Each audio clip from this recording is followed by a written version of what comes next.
그 후에 압살롬이 자기를 위하여 병거와 말들을 준비하고 호위병 50명을 그 앞에 세우니라.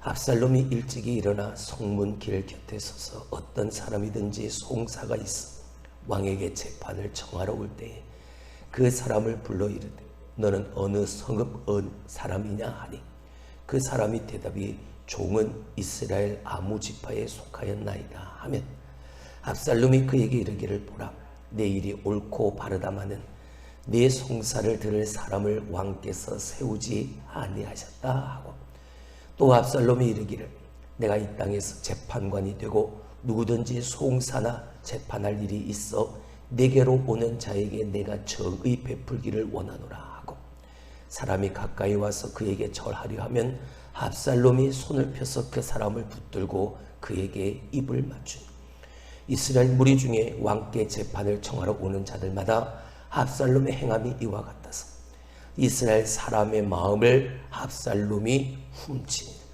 4년 만에 압살롬이 왕께 아뢰되 내가 여호와께 서원한 것이 있사오니 청하건대 내가 헤브론에 가서 그 소원을 이루게 하소서. 당신의 종이 아람 그술에 있을 때에 서원하기를 만일 여호와께서 반드시 나를 예루살렘으로 돌아가게 하시면 내가 여호와를 섬기리이다 하였나이다. 왕이 그에게 이르되 평안히 가라 하니 그가 일어나 헤브론으로 가니라. 이에 압살롬이 정탐을 이스라엘 모든 지파 가운데 두루 보내 이르기를 너희는 나팔 소리를 듣거든 곧 말하기를 압살롬이 헤브론에서 왕이 되었다 하라 하니라. 그때 청함을 받은 200명이 압살롬과 함께 예루살렘에서부터 헤브론으로 내려갔으니 그들은 압살롬이 꾸민 그 모든 일을 알지 못하고 그저 따라가기만 한 사람들이라.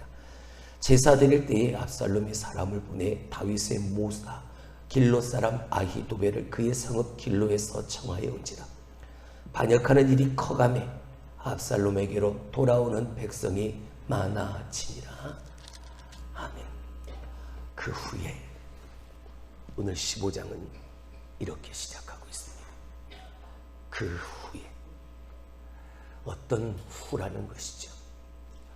어정쩡한 관계로 말미암아 그 연민과 그 정을 억누르지 못하고 이겨내지 못하고 그저 눈 감아주고 화해한 척 그냥 그렇게 어정쩡한 시간을 보낸 후에 어제 말씀을 드렸듯 여러분 어정쩡한 관계는 그 관계를 오히려 망가뜨립니다. 온전한 올바른 관계가 되어져야죠. 아버지와 아들과의 관계가 아버지로 아들로서의 관계로 온전하게 세워져야지. 아버지도 아니고 그저 압살롬에게는 왕이었고 압살롬도 다윗 아버지에게는 아들 압살롬이 아닌 그저 청년 압살롬의 그런 어정쩡한 관계였어요. 그 관계를 온전히 회복하지 못했어요. 근데 그 관계를 회복하려고 인간적 방법을 추구하다 보니까 화해보다 먼저인 것이 회개인데 하나님 앞에 아버지 앞에 회개함 없이 그저 관계만 먼저 회복시키려는 인간적 방법을 앞세우다 보니까 반드시 부작용이 일어날 수밖에 없습니다. 그 후에 인간적 방법을 추구했던 이들의 관계가 이렇게 어그러지고 마는 겁니다. 1절의 말씀을 봅니다. 그 후에 압살롬이 자기를 위하여 병거와 말들을 준비하고 호위병 50명을 그 앞에 세우니라. 누가? 압살롬. 무엇을 위해서요? 아버지의 나라가 아니었습니다. 나를 위하여, 자기를 위하여 호위병 50명을 세우고 병거와 말들을 준비합니다. 호위병 50명을 세웠다는 이 말의 의미는 이제 군대를 조직하게 되어지는 군대의 가장 기본적인 단위가 50. 그러니까 아버지를 대적할 수 있는 군대의 가장 기본적인 수를 갖추었다는 거죠. 그리고 병거와 말들도 준비했습니다. 무엇을 위해서요?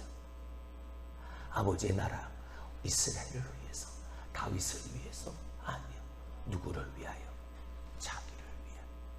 내 욕심인 거죠. 내 생각인 거죠. 내 계획인 거죠.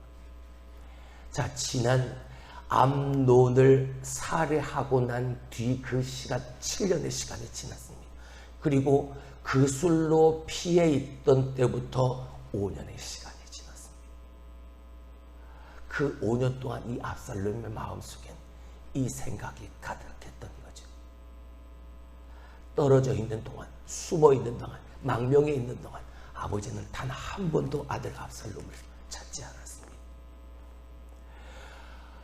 압살롬이 지은 죄에 대한 대가를 지불하기 위해 아들을 부른 적도 없었고, 그 아들의 연민의 정이 너무나도 커서 네가 그런 죄를 지었지만 내가 아버지니까, 그래도 내가 왕이니까 그냥 내가 눈 감아줄게, 그렇게 말하지도 않았습니다.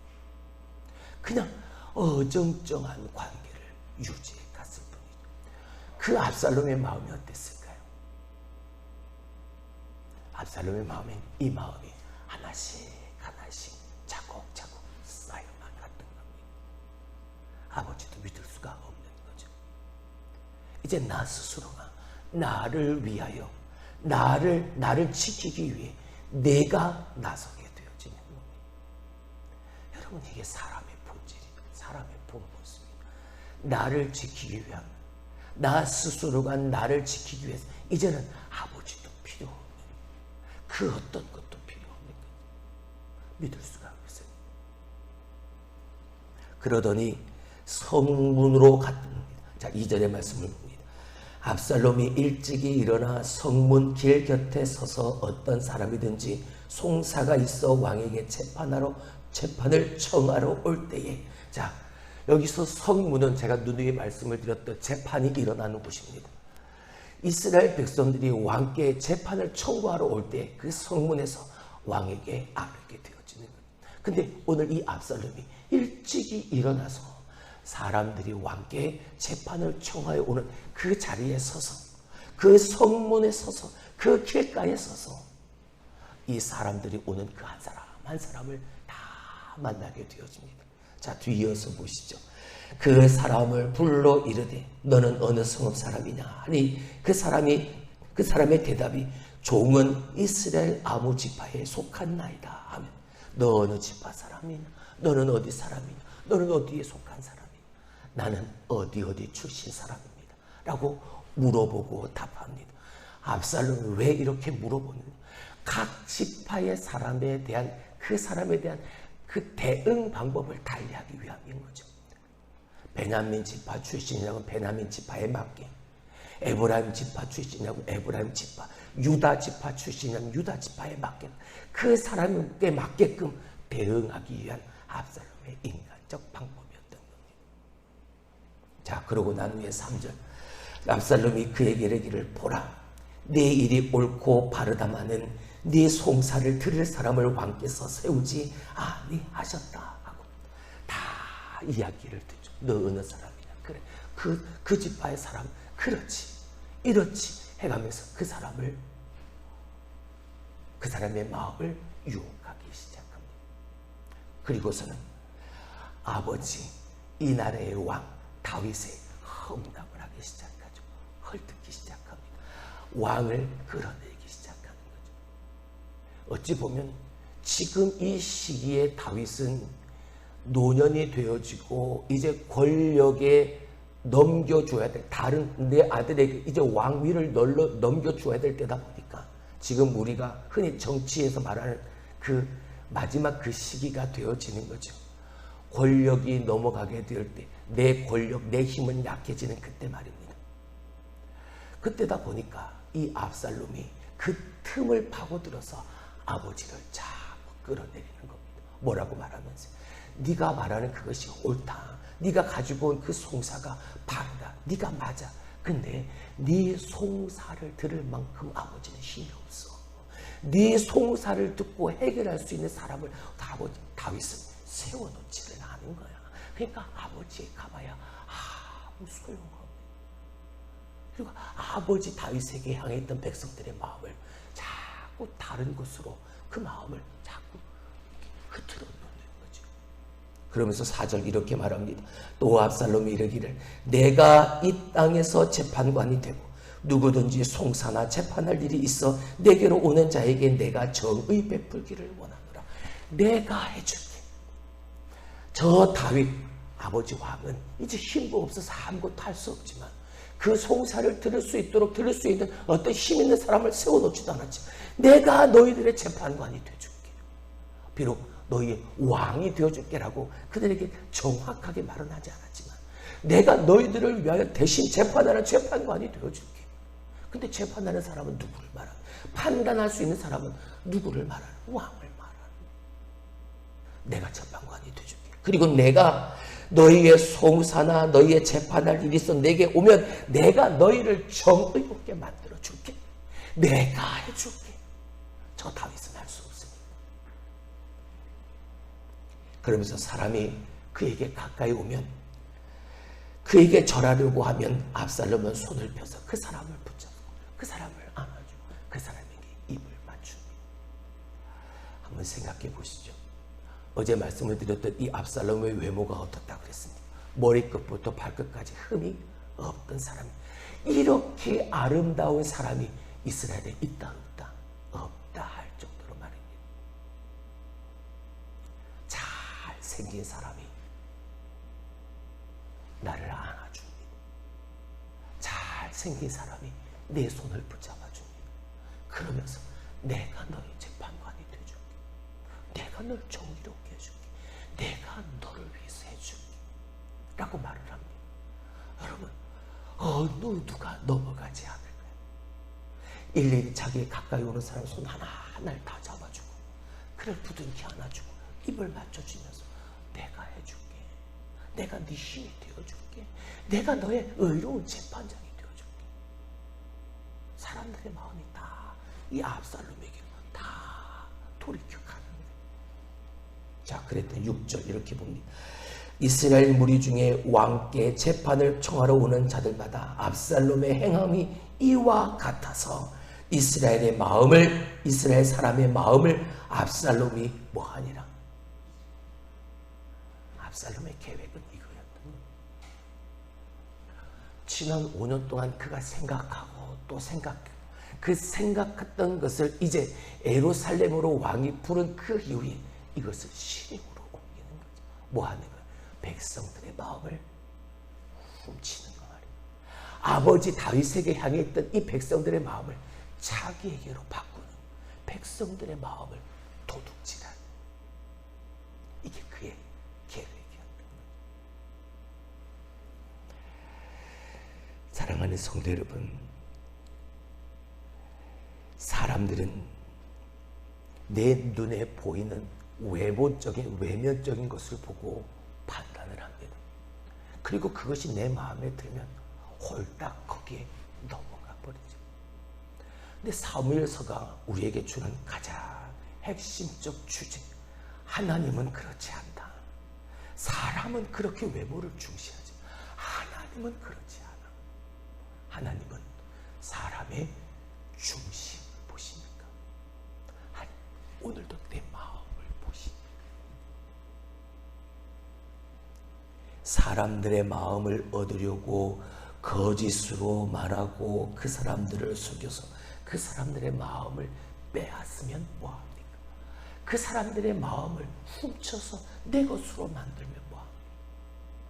하나님이 그 사람 편이 아닌데, 하나님이 그 사람 편이 아닌데 많은 사람을 내 편으로 만들었다 해서 어떻게 하나님의 뜻을 이겨낼 수가 있겠습니까? 그건 불가능합니다. 사람들의 마음을 맞추려는 것이 아니라 하나님의 마음에 맞추는 삶을 우리가 살아가야 합니다. 하나님의 마음에 합한 자의 삶을 오늘도 내가 살아가는 그 거룩한 몸부림이 뒤따라야 합니다. 척하고 체하지 말고 그런 외면적 모습으로 사람들을 혼욕시키지 말고 그 사람들의 마음을 훔치려고 하지 말고 하나님의 마음에 온전한 나의 믿음으로 하나님의 기쁨이 되어지는 삶을 그렇게 살아야 해요. 여러분에게 누누이 강조합니다. 정체성. 내가 예수 믿는 사람이다. 내가 그리스도입니다. 그렇다면 그렇게 살면 되는 겁니다. 할렐루야. 하나님의 사람답게 살면 되죠. 그리스도인이면 그리스도인답게 살면 되죠. 왜 그리스도인인 척하고 왜 하나님의 사람인 척하며 사십니까? 그러니까 힘들죠. 사람들의 마음을 얻으려고 척하고 취하는 게 아닙니다. 하나님의 마음을 얻으려고 하나님의 사람답게 하나님의 뜻을 이루어가는 사람답게 그렇게 살면 되는 거죠. 다윗에게 향했던 사람들의 마음이 이제는 압살롬에게 향하기 시작합니다. 가식과 위선으로 척하며 체하며 쌓아올린 그의 권위는 사람들에게 많은 마음을 얻었을지 모르지만 그 권위는 얼마 되지 않아 다시 고투박질 치고 맙니다. 그는 비참하게 그 권력, 권위의 마지막의 모습을 맞이하게 되어집니다. 자, 이어지는 7절의 말씀을 보죠. 4년 만에 압살롬이 왕께 아뢰되 내가 여호와께 소원한 것이 있사오니 청하건대 내가 헤브론에 가서 그 소원을 이루게 하옵소서. 이제 또 4년이 흘렀습니다. 이제 만반의 준비가 다 갖추어진 것이죠. 뭐 하기 위한? 왕께 반역하기 위한. 그래서 아버지께 왕에게 나아갑니다.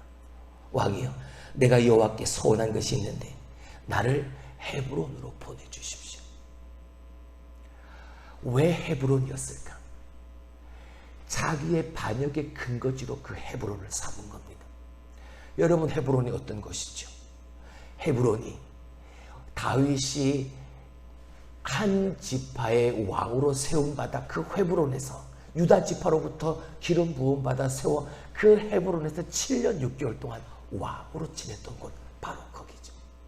7년 6개월 동안 왕으로 그곳에 지냈습니다. 그리고 그 헤브론 지역의 사람, 헤브론 사람들의 마음을 이 다윗에게 그리고 하나님에게 언제는 향하는 그 삶을 7년 6개월 동안 살아요. 근데 하나님이 이 다윗을 이제 전 이스라엘의 왕으로 삼으시기 위해 헤브론에서 예루살렘으로 다윗을 옮기셨습니다. 그렇게 믿고 의지하며 따랐던 왕이 순식간에 저 예루살렘으로 가버리니까 남아있는 이 헤브론 사람들의 다윗에 대한 마음은 어떠한 마음이었을까요? 서운했겠죠. 섭섭했겠죠. 압살롬은 그것을 파고드는 겁니다. 그 자리를 파고드는 나를 거기로 보내주옵소서. 근데 이 다윗이 그 분명한 의도를 알지 못하죠. 왜? 이 압살롬이 이렇게 말을 했기 때문입니다. 내가 그 구술 땅에 피해 있을 때 내가 그곳에 하나님 앞에 소원한 것이 있는데 만약 나를 예루살렘으로 하나님께서 돌려보내 주시면 내가 하나님 앞에 제사 드리겠습니다. 예배 드리겠습니다. 라고 소원한 것 때문입니다. 근데 다윗은 의심하지 않았죠. 왜 거기가 헤브론이냐? 왜 헤브론에 가서 굳이 거기서 제사를 드리려고 하느냐라고 라는 의심을 갖지 않았습니다. 그죠? 아들 압살롬이 하는 그 말은 그래, 갔다 오너라, 평안히 가거라 라고 허락을 하게 되어지죠. 이에 압살롬은 10절의 말씀에 이렇게 그와 함께한 사람들에게 말을 합니다. 10절 시작. 이에 압살롬이 정탐을 이스라엘 모든 지파 가운데 두루 보내 이르기를 너희는 나팔 소리를 듣거든 곧 말하기를 압살롬이 헤브론에서 왕이 되었다 하라 하니라. 자, 뭡니까? 그러면 지금 이 다윗 앞에 압살롬이 행했던 그 모든 말들은 다 뭐라는 말이죠? 거짓말이라는 거죠. 여호와께 소원한 것이 있다. 거짓말. 하나님께서 나를 돌려보내시면 내가 제사 드리겠다. 거짓말. 자기의 생각을 이루려고, 자기의 뜻을 이루려고, 자기를 위하여 이러한 일을 준비했던 압살롬의 마음에 하나님은 없었습니다. 오히려 그 하나님의 이름을 내 계획을 이루기 위한 도구로 사용하고 있을 뿐이었죠. 말씀드렸죠. 여러분, 하나님을 내 뜻을 이루는 도구로 사용하지 말라고요. 내 뜻을 이루는 도구로 하나님, 내 뜻이 이루어지기 위해서 그저 내가 바라고 내가 원하고 내가 기뻐하고 내가 행복해하는 그것만을 위해서 하나님의 거룩하신 이름을 토용하지 말라고, 이용하지 말라고. 내 뜻을 이루어가는 도구가 하나님이 아니라 하나님의 뜻을 이루시기에 나를 세워 하나님의 일의 도구로 삼은 내가 하나님의 도구임을 먼저 기억해야 하는. 할렐루야. 이게 뒤바뀌어버려. 오늘 압살롬은 그게 바뀌어버려. 자기 뜻을, 자기를 위해 하나님의 이름을 도용하고 이용하고 있는 이 모든 것들이 다 거시고 다 속임수예요. 이어지는 11절의 말씀을 봅니다. 그때 청함을 받은 200명이 압살롬과 함께 예루살렘에서부터 헤브론으로 내려갔으니 그들은 압살롬이 꾸민 그 모든 일을 알았다, 알지 못했다, 알지 못한 사람들이다. 그저 뭐하기만 한 사람, 따르기만 한 사람. 아무것도 알지 못하고 그저 저 압살롬의 겉모습만 보고, 그리고 그에게 다가와 달콤한 유혹, 내가 해줄게, 내가 너희의 재판관이 되어 너희를 정의롭게 내가 만들어줄게. 그 달콤한 유혹에 속아서, 그 거짓된 위선에 속아서 그저 압살롬이 무슨 생각을 가지고 있는지도 모르면서 그저 따르기만 한 사람, 그 사람들 200명. 내가 누구를 놓아줄까? 바라바를 놓아주십시오. 내가 누구를 놓아줄까? 바라바를 놓아주십시오. 누구였습니까? 그 자리에 모인 자들이 누구였습니까? 그 큰 명절에 죄인 하나를 놓아줄 수 있는 그때 내가 너희를 왜 누구를 놓아줄까? 메시아 예수가 아니었습니까? 살인자였던, 악랄했던 살인자 바라바를 놓아달라고 했습니다. 왜요? 그곳에 모인 자들은 유대인 종교 지도자들이 어떠한 생각을 가지고 있는지 모르고 그저 그들의 말에 따라, 그저 따라오기만 한 사람들, 그 자리에 모여 있었기 때문에 오늘 압살롬을 따른 사람들은 그 사람들인 거죠. 예수님을 십자가에 못 박았던, 아무것도 알지 못하고 그저 사람의 말에 속고 위선에 속고 겉모습에 속아서 그저 따르기만 했던 사람들, 오늘 이 모습이 그 모습을 그려주고 있습니다. 12절 말씀을 봅니다. 제사 드릴 때에 압살롬이 사람을 보내 다윗의 모사 길로 사람 아히도벨을 그의 성읍 길로에서 청하여 온지라. 반역하는 일이 커가매 압살롬에게로 돌아오는 백성이 많아지. 최고의 모사였던 다윗에게 있어서 최고의 술사였던 아히도벨마저 이 거짓과 위선에 속아서, 그리고 이 압살롬의 그 계획에 빠져버리게 되어집니다. 그리고는 성경은 이렇게 마무리하죠. 그를 따르는, 압살롬을 따르는 사람들이 반역이 더욱더 커져가매 압살롬에게 돌아오는 자들이 어떻게 하여졌다? 더 많아졌더라.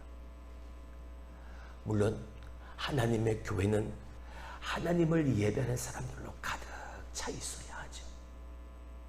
하지만 모여있는 사람들이 조금 전 말씀처럼 아무것도 생각하지 않고 아무 생각 없이 그저 따르기만 하는 사람들이라면, 아무리 그런 사람들이 많이 모여있다면 아무 소용 없는 것. 사람이 많은 게 중요한 게 아닙니다. 그 자리에 하나님이 함께 하시느냐, 하나님이 함께 하시느냐, 하나님이 계시느냐, 하나님이 거하시는 것이냐, 이게 중요한 거죠. 그리고 그 하나님의 뜻을 따라 나는 부족하고 나는 연약해도 당신이 원하신다면 내가 그 일을 감당하겠나니 주여 내가 여기 있사오니 나를 보내소서. 한 사람이라도, 단 한 사람이라도 그 마음을 가지고 있는 한 사람이 있다면 하나님은 그 자리에 역사하시는. 아무리 압살롬에게 많은 사람들이 향했지만, 그를 따르는 사람들이 많았지만 그 사람들은 다 아무 힘도 쓸 수 없는 그런 사람들에 불과한 거예요. 압살롬의 반역에 수많은 백성들이 가담해서 하나님이 기름 부어 세우신 그 다윗을 거부하고 자신들의 눈에 좋아 보이는 왕, 재판관, 정의롭게 하는 사람, 해줄 수 있는 사람, 그 사람을 선택했습니다. 자, 다윗도 죄를 지었습니다. 그리고 이 압살롬도 죄를 지었습니다. 하지만 죄를 지은 그들의 그 다음의 행위는 완전히 달랐죠. 그리고 그 마음속 그 깊은 곳에 하나님을 향한 그 마음은 완전히 달랐습니다. 압살롬은 처음부터 자기를 위한 삶의 그 대상인 어느 누구든 상관없었습니다. 여호와의 기름 부음 받은 하나님 나라의 왕이든 종이든 상관없었습니다. 내 뜻을 이루기 위해서. 근데 다윗은 달랐죠. 나를 그렇게 죽이려고 쫓아오는 저 사울을 내가 충분히 죽일 수 있는 기회가 2번이나 있었지만 자기는 죽이지 않았습니다. 왜요? 여호와께서 기름 부으신 왕을 내가 어떻게 죽일 수 있는 그 마음이 달랐다. 그 시작부터가 달랐다. 우리는 겉으로 보이는 것을 기준 삼아서 섣부르게 판단해서는 안 됩니다. 눈에 보이는 것이 다가 아닙니다. 그렇게 되지 않으려면요, 말씀과 기도를 통해서 겉을 보는 게 아니라 중심을 볼 수 있는 눈이 열려야 하는 겁니다. 할렐루야. 그래야 하나님의 뜻을 밝히 알고 그 하나님이 원하시는 길로 빨리 달려갈 수 있는, 겉모습이 아니라 진실한 내면을 보고 하나님의 뜻을 묻고 하나님의 뜻대로 살아갈 수 있는 우리 모두가 되어질 수 있길 주님의 이름으로 축원합니다. 기도합니다.